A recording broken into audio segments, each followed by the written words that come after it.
কেউ যদি সূরা ফাতিহা 7 বার জুমার দিন সূরা ফাতিহা 7 বার পড়লো,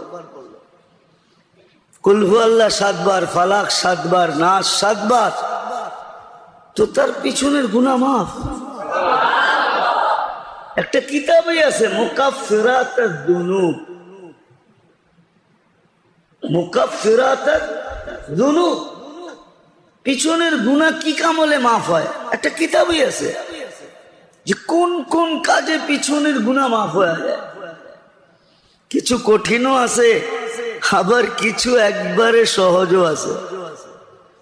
একবারে সহজ দেখাই, কষ্টদায়ক একটা সুইও যদি রাস্তার থেকে সরায় দিল তো পিছনের গুনাহ মাফ।